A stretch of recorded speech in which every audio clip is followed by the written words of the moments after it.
QRM en tout cas et son adversaire du soir qui se présente sur la pelouse du stade Robert Diochon.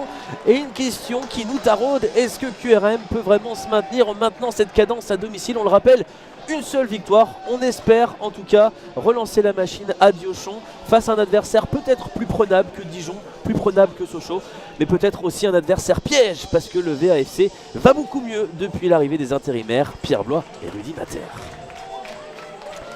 La composition de QRM, le retour d'une défense avec 3 hommes, Yanis Dedelhomme, Virgile Thérézin, Jérémy Mounses, 2 joueurs pour animer les couloirs, Ryan Mandangué, Jason Trade, et nous on va se diriger tranquillement vers la composition du VAFC.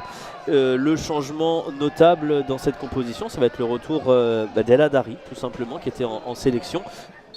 Et c'est parti pour cette 28e journée, le début du sprint final véritablement pour QRM qui n'a plus le choix. Il faut lâcher les chevaux, il faut prendre des points, il faut recoller à la ligne de flottaison pour s'éviter une relégation qui ferait beaucoup de mal à la tête. Attention à cette équipe de VAFC qui n'a plus grand chose à jouer dans le championnat mais qui ce soir peut définitivement assurer un maintien bien en passe d'être assuré.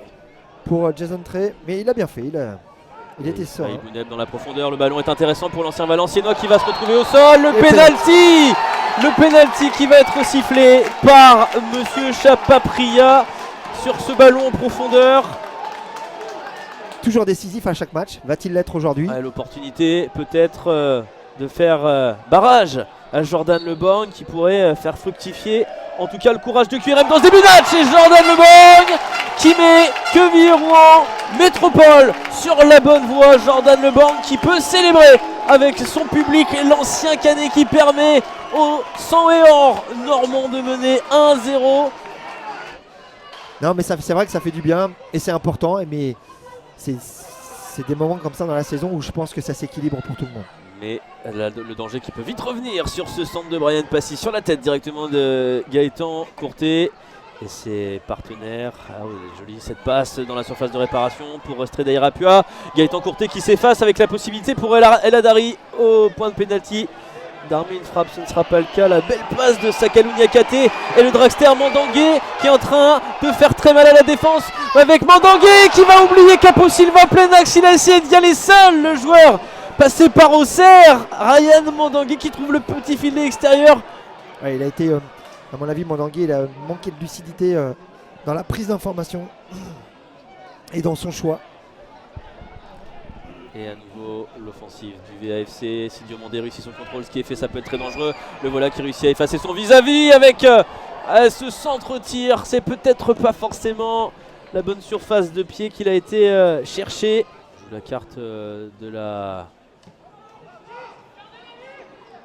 combinaison. C'est à nouveau ce qui est sollicité avec Ryan Mandangué. Le centre, quel superbe geste réussi sur cette transmission de Ryan Mandangué. Et c'est Capo Silva, ouais. Oui, Capo Silva qui réussit une matchère tout simplement, on va appeler ça comme ça, qui permet à QRM quasiment sur sa deuxième occasion de cette première période de prendre le large. 2-0, le break réussi par QRM, on passe peut-être de se rapprocher de sa deuxième victoire de la saison à domicile.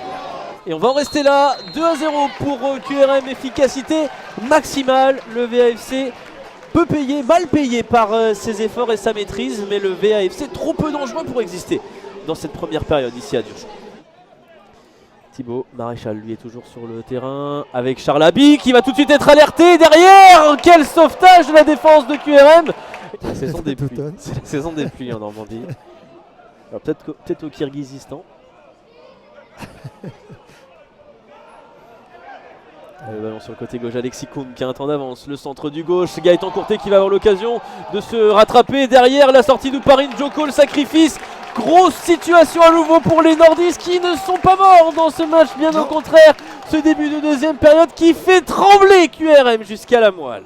Thibaut Maréchal, dans la surface de réparation, il y a du monde. Le ballon qui va être au fond et voilà Valenciennes qui fait fructifier son temps fort. C'est Brian Passy comme un symbole qui vient relancer son équipe. Ça pouvait finir que comme ça, tant VA mettait la pression depuis le retour des vestiaires. QRM n'a plus qu'un but d'avance dans cette partie. Oui, Brian Passy, on le sait, hein, il attire les ballons sur toutes ces situations arrêtées. Il faut de la justesse là, de la part de Junior Ndiaye qui a cherché Capo Silva. Le deuxième ballon est néanmoins normand. Et le 1-2 qui est trouvé par Ryan Mandangué qui a du champ devant lui. Ryan Mandangué, c'est très dangereux ce qui va s'ouvrir pour QRM. Ryan Mandangué qui va permettre à QRM de reprendre 2 buts d'avance. Il vient de sortir du banc. Et Junior Ndiaye qui vient se signaler par le 3e but des locaux. Junior Ndiaye, c'est son 2e personnel dans ce championnat. Et qu'est-ce qui va faire du bien aux hommes de Fabien Valéry? 3 buts à 1. Oui, encore une fois, ce déboulé de Mandangué, hein, côté gauche. Et là, il a eu cette lucidité de glisser ce bon ballon.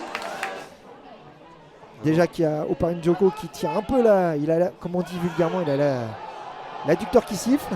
Il siffle là sur Streda Irapua, une petite faute sur Noah Van Den Bosch. Eh bien, Aubagne a égalisé contre Châteauroux au moment où le Stade Briochin égalise contre Caen. Comme quoi, hein. Les bonnes nouvelles, ça s'inverse très vite. Oh, carton rouge.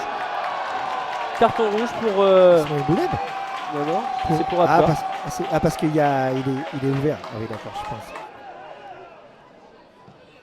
Valenciennes qui avait frappé fort tout à l'heure. Et Oparin Djoko qui, blessé, réussit une superbe parade pour enlever ce ballon. Il n'est pas fini ce match. Et attention parce que sur corner, ils sont en difficulté les Normands. J'ai l'impression que ça va être le cas. Même 2 changements qui vont se dessiner. On va envoyer les dernières forces dans la bataille. Le ballon dans la surface de réparation. Gaëtan Courtet qui va ramener le suspense dans cette partie. 3 buts à 2, c'est pas terminé. Attention!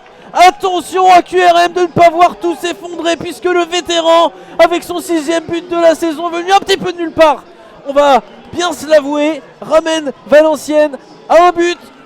Et si tout s'effondrait dans les derniers instants? QRM qui va serrer les dents dans ces derniers instants, qui se complique quand même la tâche, hein, parce que c'est un but qui vient d'une relance de Jean Louchet. Qui s'offre des sueurs froides alors qu'ils étaient plutôt en maîtrise, plutôt sereins. Ryan Mandangué qui est le premier sur ce ballon. Ryan Mandangué qui va porter ce ballon à nouveau. Il va résister, arriver dans la surface de réparation. Le ballon pour Junior Ndiaye qui ne va pas accrocher la lucarne. Monsieur Chapapria. Et c'est terminé. L'état de grâce qui se termine pour Pierre Blois et son staff. Valenciennes qui retombe dans ce championnat national. Et QRM qui réussit un fort joli coup dans cette 28e journée. C'est la 2e victoire de la saison à domicile. Il en faudra d'autres. Mais QRM s'accroche à son destin.